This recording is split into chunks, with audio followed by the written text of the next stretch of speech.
नमस्कार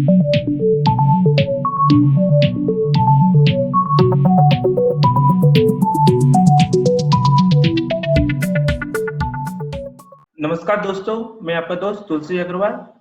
हम लोग डेटा स्ट्रक्चर देख रहे थे। डेटा स्ट्रक्चर में अभी तक हम लोग स्टैक के बारे में देख चुके हैं और लिंक लिस्ट के बारे में देख चुके हैं।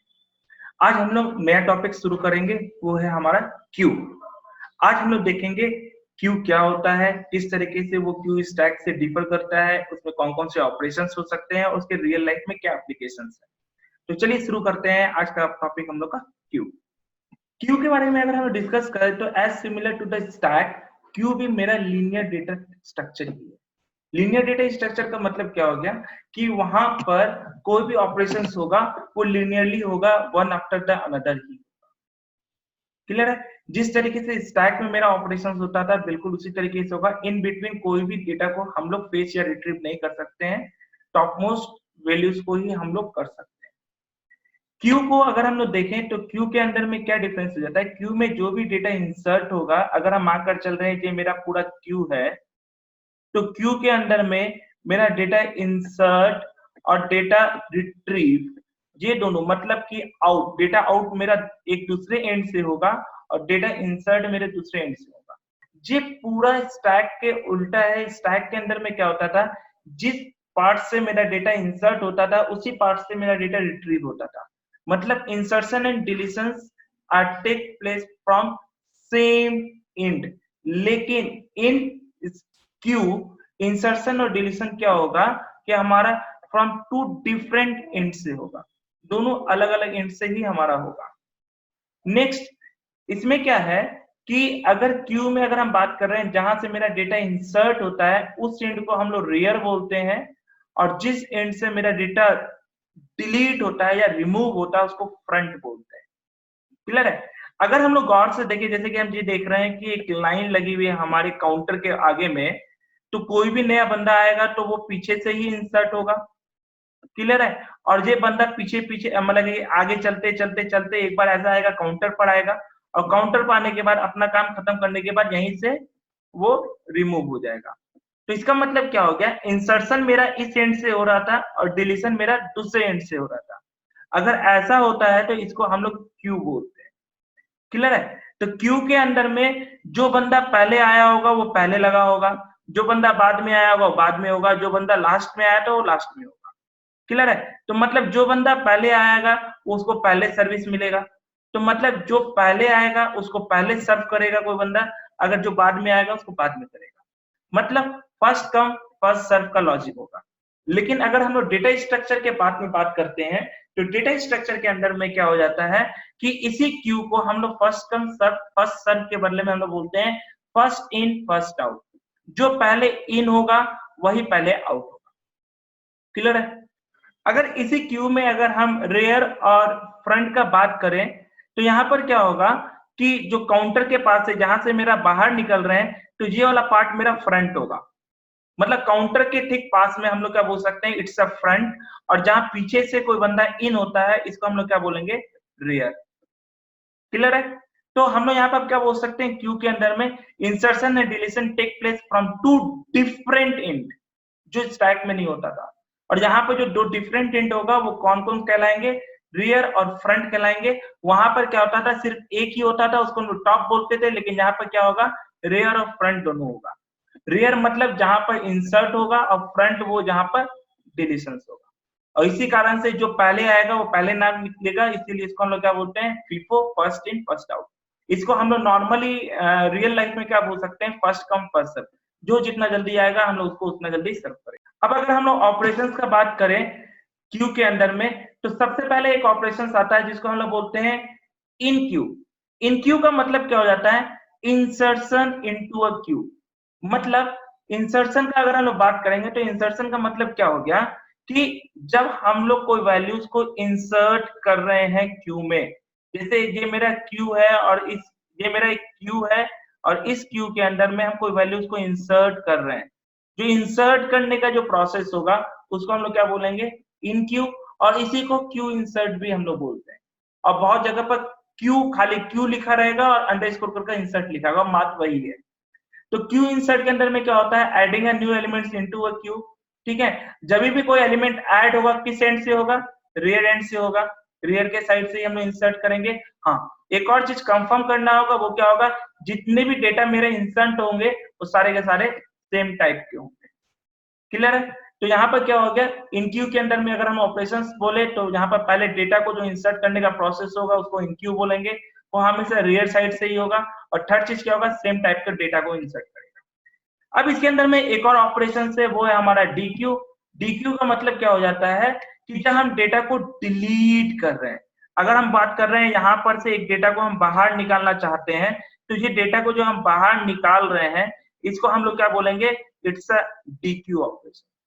डीक्यू ऑपरेशन का मतलब क्या हो गया, क्यू डिलीट। हम लोग क्या बोल सकते हैं, क्यू से जो डिलीट करेंगे उसको हम लोग क्यू डिलीट भी बोल सकते हैं या डीक्यू भी बोल सकते हैं। नेक्स्ट, इसके अंदर में क्या होगा, जब भी कोई डेटा डिलीट होगा वो कौन से एंड से होगा, फ्रंट एंड से, इसी एंड से होगा, इस एंड से डिलीट नहीं होगा। हाँ, हम लोग ऐसा कर सकते हैं कि रेयर मेरा पूरा पूरा इधर हो, फ्रंट मेरा इधर हो, ये हम हो सकता है। मतलब हम लोग के ऊपर डिपेंड करता है। जैसे हम लोग बात कर रहे हैं, एक जो मेरा लाइन मेरा पैचअप है, इसमें हम डेटा को डाल रहे हैं। अब मेरा रेयर मेरा ये भी हो सकता है, रेयर मेरा ये भी हो सकता है, फ्रंट मेरा ये भी हो सकता है और फ्रंट मेरा ये भी हो सकता है। ये डिपेंड करेगा हमारे एप्लीकेशंस में कि हम किसको रेयर और किसको फ्रंट बना रहे हैं। लेकिन जिसको हम फ्रंट बनाएंगे वो कभी रेयर नहीं होगा, और जिसको रेयर हम बनाएंगे वो फ्रंट कभी नहीं होगा। हम लोग इस केस में क्या बोल रहे थे, रेयर हम इसको बना रहे थे मतलब इंसर्शन मेरा इधर से होगा, फ्रंट हम इसको बनाए थे इसलिए डिलीशन मेरा इधर से होगा। ठीक है, क्यू का एप्लीकेशंस अगर हम देखते हैं तो क्यू के एप्लीकेशंस में हम लोग दो पार्ट में डिवाइड करके रखे हैं एप्लीकेशंस को। एक तो है रियल लाइफ एप्लीकेशंस और दूसरा होगा हमारा कंप्यूटर साइंस का एक एप्लीकेशन। रियल लाइफ का एप्लीकेशंस का अगर हम लोग देखते हैं तो रियल लाइफ के एप्लीकेशंस में हम लोग का जो टिकट काउंटर होता है, चाहे वो किसी का भी हो, मूवी का हो, ट्रेन का हो या मेट्रो का हो, जो भी टिकट काउंटर हमारा होगा वो क्यू को फॉलो करेगा। मतलब उसमें जो पहले आएगा टिकट काउंटर में वो पहले टिकट लेकर निकलेगा। क्लियर है? दूसरा चीज उसी तरीके से अगर कोई भी लाइन है जो बैंक में लगा हुआ हो या एटीएम का लाइन लगा हुआ हो, वो भी मेरा क्या होगा, कहीं ना कहीं पर क्यू से ही फॉलो होगा। नेक्स्ट आता है कैशियर के अंदर में जो लाइन जो लगा होता है, कैशियर के लिए किसी भी स्टोर के अंदर में हम लोग पेमेंट जमा करने के लिए, चाहे मॉल हो या कहीं पर भी हो, हम लोग जो पेमेंट का जो लाइन लगा रहता है वो भी हमारा क्यू ही रहता है। मतलब उस लाइन में जो पहले आएगा उसको पहले सर्विस। अब आते हैं हम लोग कंप्यूटर साइंस के एप्लीकेशन में। कंप्यूटर साइंस के एप्लीकेशन का अगर हम लोग बात करें तो कंप्यूटर साइंस के एप्लीकेशन के अंदर में हम लोग के पास में क्या आता है, पहला आता है कि टास्क शेड्यूलिंग, ऑपरेटिंग सिस्टम का टास्क शेड्यूलिंग। और टास्क शेड्यूलिंग का मतलब क्या हो गया, अगर मान कर चल रहे हैं कि मेरे पास 3 प्रोसेस है, एक P1 है, दूसरा P2 है और तीसरा P3 है। तो सीपीयू क्या करता है कि पहले एक का थोड़ा देर काम करता है, फिर दूसरे का काम करता है, फिर तीसरे काम करता है, थोड़ा थोड़ा देर। जैसे इसका पहले काम करेगा, फिर इसका काम करेगा, फिर इसका काम करेगा, वापस मूव होगा, फिर इसका काम करेगा, फिर इसका काम करेगा, फिर इसका काम करेगा। थोड़ा थोड़ा देर सबको टाइम देता है और सबका थोड़ा थोड़ा काम करता रहता है।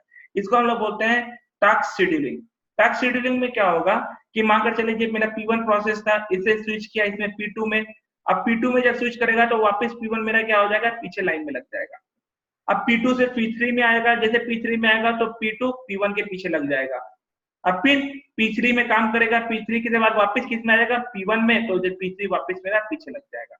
तो इस तरीके से मेरा क्या होता है कि टास्क में काम होते रहता है और एक एक का जो काम कंप्लीट होता है वो वापस क्यू में चला जाता है। और क्यू में जो सबसे रिसेंट में होगा, जो टॉप पर होगा, जो फ्रंट के पास होगा, उसी को रिमूव करके ऑपरेटिंग सिस्टम पर काम करता है, और काम करके वापस को रियर में डाल दिया जाता है। उसी तरीके से एक मेरा नेक्स्ट आएगा, वो क्या आएगा, printing lines on a document. अगर डॉक्यूमेंट्स का हमको लाइन को प्रिंट करना है तो वो भी मेरा क्या होगा कि कहीं ना कहीं क्यू पर होगा। मानकर चल रहे हैं कि एक मेरा फाइल है, इस फाइल में मेरे पास मल्टीपल लाइन्स है। अगर ये मेरा मल्टीपल लाइन है तो मेरा क्या होगा, पहले पहला लाइन प्रिंट होगा, फिर दूसरा लाइन होगा, फिर तीसरा लाइन होगा, फिर लास्ट वाला लाइन होगा। इस तरह से प्रिंटिंग होगा। कभी भी ऐसा नहीं हो सकता कि बीच वाला एक लाइन प्रिंट हो, फिर ऊपर वाला लाइन प्रिंट हो, फिर नीचे वाला लाइन प्रिंट हो, कभी नहीं हो सकता। इसका मतलब क्या होगा, प्रिंटिंग भी मेरा क्या होगा, क्यू को प्रोसेस करेगा, एक के बाद दूसरे, दूसरे के बाद तीसरे को भी फॉलो करेगा। क्लियर है? नेक्स्ट आता है कि printer share between the computers. अगर मानकर चल रहे हैं कि मेरे पास एक प्रिंटर है और प्रिंटर के साथ में क्या है कि 2-3 कंप्यूटर कनेक्ट करके रखे हुए हैं। अगर ये 2-3 कंप्यूटर कनेक्ट करके रखे हुए हैं तो सब के सब इसी को कमांड देंगे। ठीक है, ये भी इसको प्रिंट का कमांड दिया, ये भी इसको प्रिंट का कमांड दिया। तो ये किसका कमांड पहले करेगा? ऑब्वियस है, जिसका पहले आएगा उसको पहले देगा। तो इसका मतलब जो कमांड इसके पास पहला आएगा तो वो अपना क्या करके रखा हुआ है, क्यू को मेंटेन करके रखा हुआ है और उस क्यू में सारे कमांड को स्टोर करके रखता है कि पहले जिसका कमांड आया उसको करो, फिर दूसरा जिसका कमांड आएगा उसको करेंगे, फिर तीसरा जिसका कमांड आएगा उसको करेंगे। इस तरीके से वो काम करता है। ठीक है, तो मतलब क्या होगा, जब प्रिंटर शेयर किया हुआ रहेगा मल्टीपल कंप्यूटर से तो वो भी क्यू को ही यूज करेगा। नेक्स्ट, स्ट्रिंग को, मतलब डिजिट का स्ट्रिंग को अगर हम डेसिमल नंबर में कन्वर्ट करना चाहते हैं तो वो भी क्यू की मदद से होगा। इसका हम लोग प्रॉपर एग्जांपल के साथ हम लोग आगे देख लेंगे तो हम लोग और क्लियर हो जाएगा। अब हम लोग देख रहे हैं क्यू को एडीटी के जैसे, एब्स्ट्रैक्ट डेटा टाइप के जैसे। एब्स्ट्रैक्ट डेटा टाइप में हम आप लोगों को क्या बताए थे कि एक मेरा यहाँ पर एक बाउंड्री होता है, इस बाउंड्री के इस पार में मेन फंक्शन को या मेन लॉजिक के बारे में किसी को नहीं पता होता है कि ये किस तरीके का काम कर रहा। मतलब अगर मेरा ये क्यू है और क्यू के अंदर में दो ऑपरेशन है मेरे पास, इंसर्ट का और डिलीट का, मतलब इनकी और डी क्यू, और स्टैक हो सकता है कि क्यू मेरा जो है स्ट्रक्चर को लेकर और यानी तो फिर एरे को लेकर, ये दोनों तरीके से इंप्लीमेंट हो सकता है। वो किसी भी तरीके से इंप्लीमेंटेड होगा और उसके हिसाब से ये दोनों ऑपरेशन होगा। तो ये किस तरीके से ऑपरेशन है इसके ऊपर में और किस तरीके से ये काम करता है, ये मेरा इधर से मेन फंक्शन को नहीं पता होता। मेन फंक्शन खाली ये पता होता है कि अगर हमको इंसर्ट करना है तो एक कमांड हो इंसर्ट का, वो इंसर्ट वाला यहाँ पर अपने आप ऑपरेशन करेगा, उसके हिसाब से रिस्पेक्टिव आउटपुट देगा। वैसे अगर डिलीट का कमांड देंगे तो वो उसके हिसाब से ऑपरेशन करेगा और रिस्पेक्टिव आउटपुट देगा। तो इसको सिर्फ ये पता होता है जो हम रिक्वेस्ट करेंगे उसका रिस्पेक्टिव रिस्पॉन्स मिलेगा, लेकिन इंटरनली किस तरीके से ये मैनेज है ये उसको नहीं पता होता। तो इस तरीके से क्यू भी काम होता है, इसीलिए हम लोग क्या बोलते हैं, क्यू भी एक एब्स्ट्रैक्ट डेटा टाइप ही है। नेक्स्ट, आने वाले वीडियोस में हम लोग क्यू का इम्प्लीमेंटेशन देखेंगे, एरे और लिंक लिस्ट, ये दोनों के तरीके से। एरे के थ्रू हम लोग किस तरीके से क्यू को इम्प्लीमेंट कर सकते हैं और किस तरीके से लिंक लिस्ट के थ्रू भी क्यू को इम्प्लीमेंट कर सकते हैं। उसके बाद क्या होगा, हम लोग ऑपरेशंस भी देखेंगे, दोनों ऑपरेशंस देखेंगे, इनक्यू और डीक्यू। इनक्यू मतलब इंसर्शन का ऑपरेशन, डीक्यू मतलब डिलीशन का ऑपरेशन। ये दोनों चीज देखेंगे। इनक्यू का ऑपरेशन जब देखेंगे तो रेयर में कैसे, रेयर के साइड से कैसे हम लोग इंसर्ट करते हैं वो देखेंगे। डीक्यू का देखेंगे तो फ्रंट के साइड से किस तरीके से हम लोग डिलीट कर सकते हैं उसको हम लोग देखेंगे। ठीक है, तो अब हम लोग का नेक्स्ट वीडियो है बहुत जल्दी आएगा, तब तक के लिए हमको दीजिए इजाजत। हम बहुत जल्दी नए वीडियोस को लेकर आपके पास आएंगे। हमको रिक्वेस्ट ये रहेगा कि आप हमारे चैनल को सब्सक्राइब कीजिए, कमेंट कीजिए, सजेशन दीजिए ताकि हम आगे कुछ इनहेंसमेंट जरूर कर सकें।